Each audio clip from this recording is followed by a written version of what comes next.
are listening to WTIM, your information station, and it's time for our WTIM morning show. This time we're speaking with Alicia Callison, the Director of Program Services over at the Macon County Conservation District. Before we move with Alicia, thanks so much to our live stream sponsors, People's Bank and Trust, where they put people first, in Landmark of Taylorville, where you always do better with Landmark. It's winter time with the Macon County Conservation District, but you guys stay pretty busy over there. Is that right, Alicia? Yeah, even in the quiet months, we're keeping busy. Absolutely. And you guys even got some really cool winter programs and winter activities to do out there. So let's get started with this first one that I wasn't even aware of. And I'm sure you can do it on your grounds with cross-country skiing. Bring us through this, and we can do some rentals with you all as well. Yeah, so one of the cool things that we do in the winter when we get appropriate conditions is we rent out cross-country skis and snowshoes. So this is something I've been getting some questions about since it's been getting colder. And we can only do it once we have 4 inches of snow on the ground. Okay. So once we get a big snow event, usually we get a lot of people that come out because it's just a really fun thing that you don't get to do very often. And there's really not a great opportunity to do that anywhere in this area. Yeah. So we have all of the equipment. We have the skis, the poles, the shoes, and the snowshoes. And it's $10 for 2 hours. So once we have enough snow on the ground, come out to Rock Springs, think about us, and come out and try it out if you've never done it before. It is a workout. Yeah. So be prepared for that. But it is fun. We have some really nice trails that you can take them out on and go at your own pace. And you don't have to feel pressured. It's not a race. Just go out there and have a little fun. Just awesome. So you can take these cross-country skis that you rent from the Macon County Conservation District, take it out on their beautiful trails right there. And the snowshoes, completely different thing right there. Should I be picturing that racket-shaped snowshoe type of thing? Not quite. Okay. There are some that are shaped like that for sure. The ones that we have, I would liken them more to like skateboard shape. And then they just kind of, you keep your regular shoes on and they strap onto your shoes and then you take them out. Okay, very cool. And when we're talking cross-country skiing, I've never done it before, but are there hills or are there anything we should be worried about like that? It's mostly your own power as you're moving with those skis, right? It is, yeah. And it does take some effort. Before you go out, we will send you with a map of recommended trails, especially if you're a beginner. So we have the bike trail that connects there to Rock Springs. So it's a flat paved trail. And when it gets snow on it, it's a pretty good trail to ski on. Cool. And then our trails that go out through the prairie, those tend to be pretty flat as well. So those usually are pretty good ones for first timers too. We don't have a ton of hills. You don't have to worry about that so much, but more adventurous or skilled people might try to take them through, the forest or something like that. I wouldn't recommend that for a beginner, but maybe fun if you know what you're doing. Yeah, sure. Yeah, no, this would be a great start if this was your first time ever venturing into cross-country skiing like that. Are there options to go off-road like that? Is that discouraged at the Macon County Conservation District? It is not discouraged, but it is something that you want to think carefully about before you do it.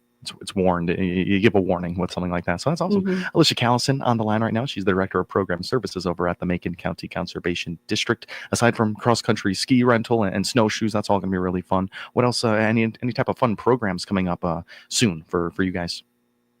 Yeah, so we have coming up starting next month, we have our trip to Starved Rock to see eagles.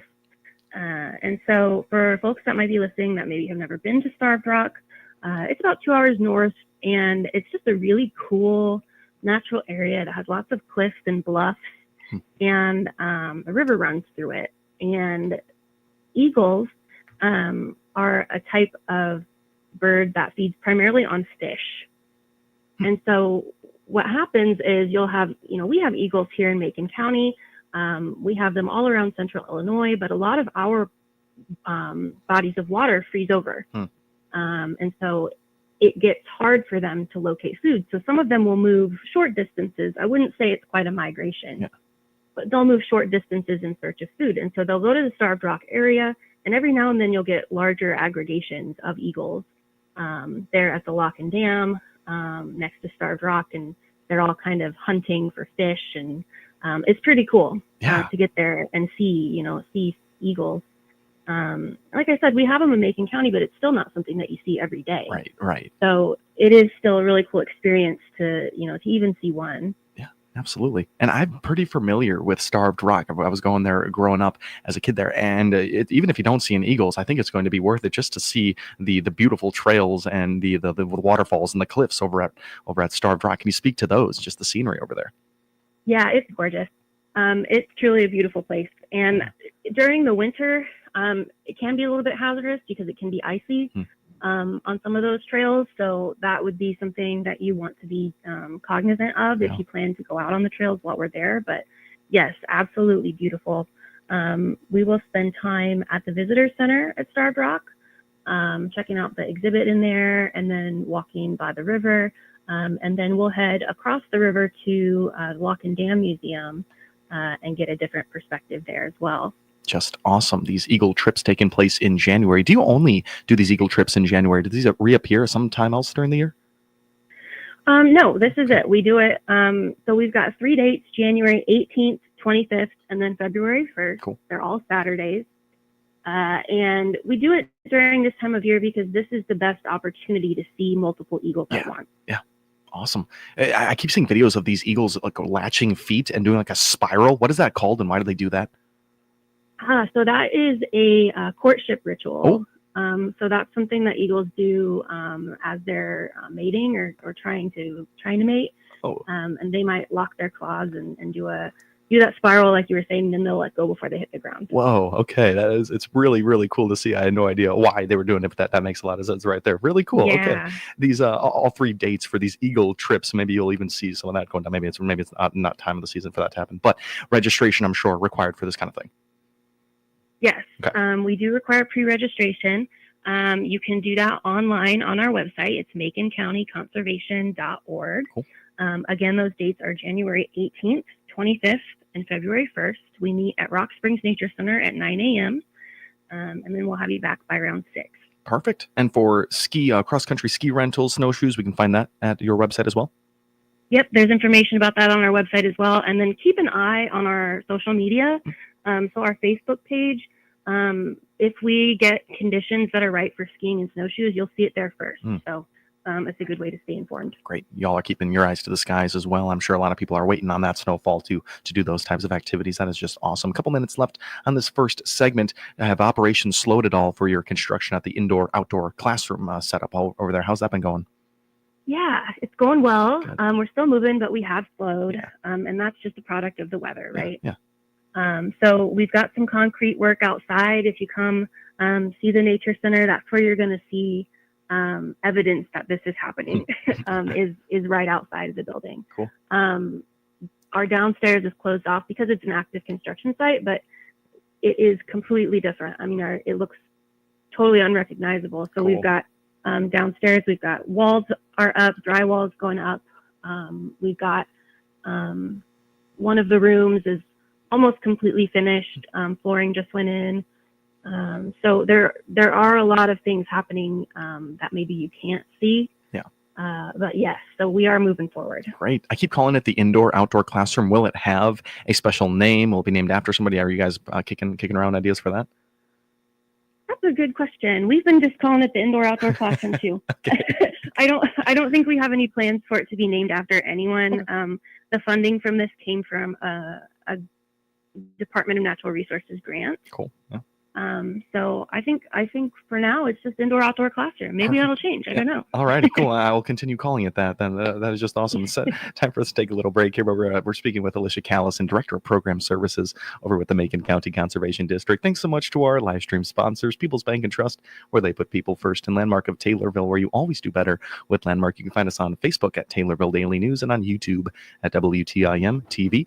You're listening to WTIM, your information station. Your information station, WTIM.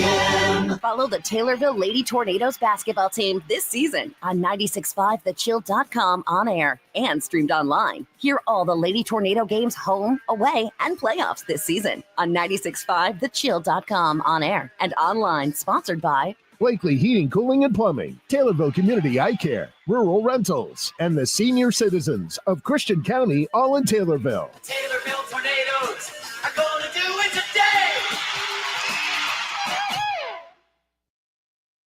Dr. Pavi Gill from Springfield Clinic Taylorville is here with an important update about their team. We want to inform our community that Dr. Milicevic officially retired from Springfield Clinic on November 29. We sincerely thank Dr. Milicevic for her years of dedicated service. For ongoing care, you have several options. We are committed to ensuring a smooth transition and continued excellent care for all of Dr. Milicevic's patients. To get scheduled with a new physician, please contact Springfield Clinic Taylorville at 217-287-8855. People's Bank and Trust, where they put people first, are proud to continue their long-standing sponsorship of honoring Taylorville High School Students of the Month on WTIM's many platforms on AM, FM, and streamed online, and on WMKR Genuine Country 94.3. Hi, I am Emma Iyer. I am your Senior Student of the Month. My parents are John and Heather Iyer. My extracurricular activities are Tommy Photo, Band, Key Club, Purple Rain, Library Club, and Bowling. I am on the girls' varsity bowling team. My future plans are being an elementary school teacher and minoring in counseling. My favorite subject is English because I like to read and write. People's Bank and Trust, where they put people first, salutes these great Taylorville High School students on this honor and wish them the best in their future. People's Bank and Trust, member FDIC. Santa Claus is coming to the Taylorville Park District's Christmas in the Park. Meet the jolly old elf himself during special evening visits December 8th through 18th. Bring your camera for magical moments at Crafts with Claus, where you can build your own snowman or create a retro Christmas ornament, or enjoy Santa's magical dinner party, a delightful evening with a magic show and dinner provided by Angelo's. Plus, experience our enchanting light display nightly from 5 to 10 p.m., December 6th through Christmas Day. Click their icon at TaylorvilleDailyNews.com for the complete schedule. Ramey Miller here from Run Deep Coaching. Take your power back. I do holistic personal and business coaching. My service is virtual, so we can visit no matter where you are. Find out more by clicking my icon at TaylorvilleDailyNews.com. That's TaylorvilleDailyNews.com. WTIM, your ag information station, provides over 8 hours a day of agriculture programming on the air, stream live, and in podcast. Find out all the on-air and online platforms you can hear WTIM by going to TaylorvilleDailyNews.com. Your information station, WTIM. Welcome back into WTIM, your information station, in the midst of our WTIM morning show with Alicia Callison, Director of Program Services over at the Macon County Conservation District. Thanks so much to our live stream sponsors, People's Bank and Trust, where they put people first, and Landmark of Taylorville, where you always do better with Landmark. In that first half, we talked rentals for cross-country skis and snowshoes. We got to wait on 4 inches of snow for that. And the 3 January Eagle trips to Starved Rock. Find it all at the Macon County Conservation District website. Keep moving here with Alicia Callison. More programs expected here coming up in these winter months. What do you got for us, Alicia? Yeah, so we have a monthly homeschool program series that we offer at Rock Springs. This is for homeschool kiddos ages 5 through 15. And each month we have a different nature topic. And so in January, our topic is Winter Tree ID. And the idea with this is that during the spring and summer, in the warmer months, trees look totally different than they look this time of year. And so we're going to talk a little bit about that, why that is, and then go outside and talk about how do you figure out what kind of tree you're looking at when there's no leaves on them. Okay. Well, that is just an awesome one right there. You said these are monthly meetings with 5 to 15-year-old homeschool kids. That is just awesome. What was the first month's theme there, or was this the first month for winter? Oh, we've been doing this for a couple years. Cool. Yeah. So last month we had an animals in winter. So we kind of talked about what are animals doing in the winter. And then next month we're talking about trees. And then I know February we're talking about nocturnal animals. So if you like owls, if you like, bobcats and things like that, we'll talk a little bit about what our nighttime animals are doing. And part of this too is that we want to get kids outside. So even in the cold months, we are going to be spending some time outdoors and engaging with nature hands-on. Awesome. So we encourage folks to sign their homeschoolers up, bundle them up, and send them out. Absolutely. Yeah, we'd love to meet your homeschool kiddos. Yeah, I remember speaking about that, the winter animals one. I thought that was going to be so fun. Did you guys see any of the winter animals out there that day? I think maybe they got some squirrels. Nice. But yeah, no, they didn't see a ton. But it was a great group. I think they had a good time. Yeah, well, this month's talking all tree IDs, and that'll be a really fun one there. You can head to Macon County Conservation District's website again for that one, and a preschool program as well. Yeah, so another offering that we do on a regular basis are our mini camps. And so these are for kids ages 1 through 5 with an adult. And next month, they're going to be talking about Ice Age animals. So woolly mammoths and giant ground sloths and just really cool critters that we would have had in this area during the Ice Age, so 10 to 20,000 years ago. Wow. And so January 7th and 9th are the dates for those. And these are just 1-hour programs. So not a huge time commitment, but it's a good opportunity to get your little kids, interacting with other kids their age, get them outside and starting to think about some nature concepts, and get them engaged a little bit with, the world around them. Yeah, absolutely. That one's just so awesome. Did we have woolly mammoths walking around central Illinois 10,000 years ago? We did. Oh my goodness. And mastodons as well. Oh my God. So I think we're getting ready to talk about Blue Mound, but yeah, we have a site in Blue Mound where we actually have found a fossilized tooth. Wow. Yeah. So, and we have that in our collections at Rock Springs. We keep it. We can take it out every now and then, but since it's like a real actual fossilized tooth, we keep it kind of under lock and key. But yeah, so we definitely had them around here. That is really awesome. You mentioned it right there. More in the world of conservation and rehabilitation of land here. The Griswold Conservancy there in Blue Mound. Speak to that. There's some operations happening over there. Yeah, so one of our sites that I think people maybe don't realize is part of the conservation district is Griswold Conservation Area, and that is in Blue Mound. And anybody local that's listening, it's the Mound. That's what they call it. And it's about a 40-acre site in Blue Mound. And right now, it just sits kind of in the middle of farm area, and it's covered in trees. What it is actually is a glacial deposit. So the mound itself is basically a big gravel pit that was dumped by a glacier, however many thousands of years ago.